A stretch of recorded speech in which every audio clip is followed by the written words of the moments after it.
Va ora in onda la rubrica Oggi parliamo di, a cura di Carmen Morandini.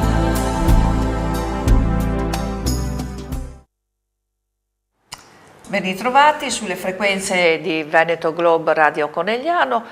Oggi parliamo di voucher. Per farlo ci avvaliamo della collaborazione della signora Maria Rosa Celot, responsabile dell'amministrazione del personale delle aziende di Confartigianato. Buongiorno signora Celot, anzi ben ritrovata. Grazie. Oggi l'argomento è interessantissimo e di attualità, quindi io direi che è un argomento piuttosto difficile e lungo da descrivere. Io farei così, lascerei la parola a lei, io me ne sto qua buona e lei ci spiega come funziona tutto il discorso voucher. Sì. Ok? Va bene, il voucher, come l'ha detto lei, è un argomento che sicuramente può essere di interesse a tante persone, non solo ad aziende ma anche a famiglie, perché i voucher comunque sono utilizzati anche nell'ambito familiare, con le badanti, con le collaboratrici domestiche, con i giardinieri. Il lavoro accessorio io lo definisco, continuo a definirlo come diciamo la frontiera del precariato in Italia. Interessa più di 1 milione di persone, di media sono donne di un'età di 36 anni e il compenso medio stabilito diciamo da un'indagine l'anno scorso era di circa 500 euro annui. L'incremento dei voucher sicuramente potrà significare in futuro dei problemi ed è bene guardare questo fenomeno con attenzione, lo dice anche Tito Boeri, presidente dell'INPS, poiché la contribuzione che va alla gestione separata di queste figure, di questi voucherizzati, chiamati così, è praticamente molto irrisoria, è pari a un 13% dell'imponibile diciamo retributivo.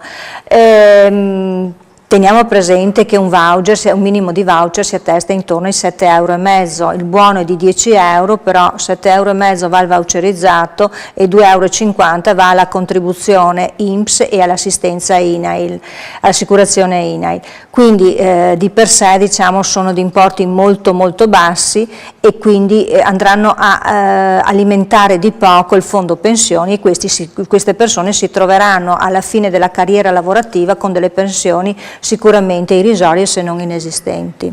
E questo è un grosso problema. Certo, le prestazioni di lavoro accessorio comunque sono riconducibili a attività lavorative di natura meramente occasionale e svolte in modo saltuario che possono essere rese nella generalità di settori produttivi, direttamente a favore dell'utilizzatore della prestazione. Il limite annuale dei compensi è riferito alla totalità dei committenti e questo è un elemento oggettivo, mentre l'elemento diciamo soggettivo diciamo è proprio il fatto che c'è questo rapporto tra utilizzatore e voucherizzato. Tuttavia i termini di lavoro accessorio hanno sempre costituito una remora sull'utilizzo disinvolto di questa tipologia di lavoro. La legge Fornero ha riscritto l'articolo che prevedeva i voucher, perché i voucher sono entrati con la normativa della legge Biagi, quindi parliamo del 2003. Con la legge Fornero del 2012 è stato riscritto questo articolo e ha modificato in qualche maniera, cioè ha posto l'attenzione sul fatto che i voucher sono praticamente indirizzati al puro lavoro occasionale e comunque erano nei limiti di 5.000 euro annui.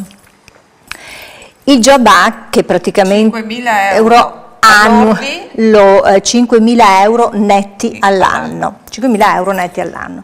Poi il Job Act nel 2014 ha ridefinito nuovamente questo articolo, togliendo l'occasionale e quindi pertanto il lavoro accessorio è diventato accessibile a tutti i lavori, quindi ponendo solo un limite sul compenso annuo. Adesso è di 7.000 euro da quest'anno, 7.000 euro sempre netti, e si parla di 9.333 euro lordi annui, cioè quindi, ripeto, 9.333 euro annui per un anno civile, 1 gennaio 31 dicembre per più committenti. Ogni singolo committente può accedere a un lavoro accessorio con un limite di 2.000 euro netti per un lordo di 2.633 euro. Quindi io posso avere più lavori accessori per un massimo di 7.000 netti con un solo committente fino a 2.000. Per spiegare meglio il discorso, se io ho l'azienda, assumo lei con i voucher, io posso arrivare fino a 2.000 euro netti. Sì, fino a 2.000 euro netti, okay. Certo. Benissimo, annui. Annui. Okay. Sì. Benissimo. Allora, chi può utilizzare i voucher? L'ho già detto, i voucher, tutti possono ricorrere ai voucher, da operatori economici a enti pubblici, questi ultimi naturalmente sono legati un po' al patto di stabilità. Ci sono delle deroghe dove non si può accedere al lavoro accessorio, che sono i lavori, diciamo, dove ci sono presenti degli appalti di opere e di servizi, quali l'edilizia, quali gli autotrasportatori. Poi c'è una deroga per quanto riguarda le attività agricole, in quanto sono considerati lavori stagionali, e lì con i voucher possono accedere i pensionati oppure i lavoratori studenti fino a 25 anni di età. Lavoro accessorio. Scusi, la interrompo. Se un pensionato va, non so, a raccogliere l'uva qui da noi e viene pagato con voucher, ha qualche influenza sulla sua pensione? No, dunque il voucher, sì, ho capito la domanda, giusta e pertinente anche. Il voucher è cumulabile con tutti i trattamenti e sostegno del reddito. Con questo posso dire, oltre che la pensione, c'è il trattamento per quanto riguarda la NASPI, che è la vecchia disoccupazione, e per quanto riguarda la cassa integrazione guadagni, per quanto riguarda anche la mobilità. La mobilità adesso sta finendo, il 31 dicembre di quest'anno si chiude, diciamo, l'epoca mobilità, è durata più di 22 anni, adesso si andrà solo in NASPI, in disoccupazione. Quindi il pensionato che viene voucherizzato ha la possibilità di cumulare, diciamo, l'importo che gli viene erogato a titolo di voucher con la sua pensione. Esiste però un limite, e questo è un limite di 3.000 euro diciamo annui, e sempre comunque 2.000 euro per committente. Allora, l'utilizzo dei voucher, quindi, come abbiamo detto, sono legati quindi al lavoro puramente accessorio e può essere quindi utilizzato da tutte le aziende e da tutte anche, diciamo, le famiglie. Quindi, come ripeto, c'è la possibilità di chi ha bisogno eventualmente di una babysitter, di una collaboratrice domestica, può attivare, diciamo, questa forma, diciamo, di avvio. E questo ha un costo sempre uguale? Cioè, se io ho la badante, la babysitter, le cose, il costo è sempre 10 euro, come dicevano? Io parto dai 10 euro, poi posso anche erogare multipli di 10 euro, cioè se voglio pagare anche un voucherizzato a 15 euro so che avrò comunque la possibilità, il taglio minimo sono 10 euro. Benissimo. L'utilizzo, allora, per adesso è stato un attimo modificato, diciamo, le modalità con cui attivare i voucher. Dall'8 di ottobre è entrata in vigore una nuova, diciamo, normativa che implica alle aziende, alle aziende o anche alle famiglie, no, solo alle aziende, perché le famiglie non sono soggette a questo. Per poter attivare i voucher devono fare una comunicazione preventiva mediante, al momento, email, SMS ancora non è attivo, presso le direzioni territoriali del lavoro, nel quali devono precisare le date, diciamo, la data e l'orario di inizio del lavoro accessorio, comprendendo naturalmente le generalità del voucherizzato e del committente. Questa comunicazione può essere fatta cumulativa, quindi io posso comunicare per più giornate l'avvio dei voucher, e abbiamo la deroga comunque nell'agricoltura che non ci permettono di comunicare più di 3 giornate a comunicazione. Siccome mi sembra una cosa anche un po' complessa, ci sono, non so, per esempio Confartigianato può svolgere questo servizio? Certo, anche perché la mancata, diciamo, comunicazione o la comunicazione non corretta da parte, diciamo, del committente comporta delle sanzioni amministrative che vanno dai 400 euro ai 2400 euro, perché io oltre a comunicare l'avvio, diciamo, alla direzione territoriale devo anche comunicare le eventuali rettifiche, cioè il mancato avvio o diciamo, lo spostamento del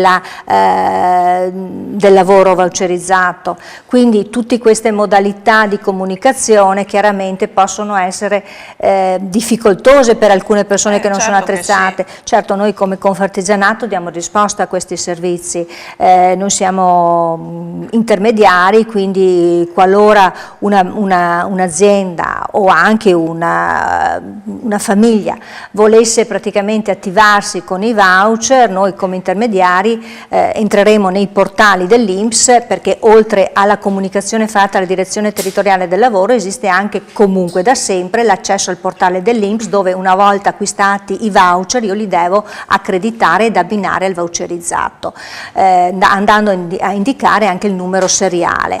L'acquisto di voucher, io adesso lo dico ma penso che ormai si sappia che vengono fatti tranquillamente, un pacchetto di sigarette o chi non fuma un pacchetto di caramelle e un blocchetto di voucher ai tabacchini, quindi sono i tabacchini che sono, diciamo, autorizzati al rilascio di questi. Però non sempre si trovano. Sì, ci sono alcuni tabaccai che non si sono adoperati a fare questo, perché molto probabilmente ci sono anche delle tempistiche anche nello stamparli questi voucher, però insomma in linea di massima l'acquisto più frequente lo si fa presso, diciamo, i tabaccai. Insomma.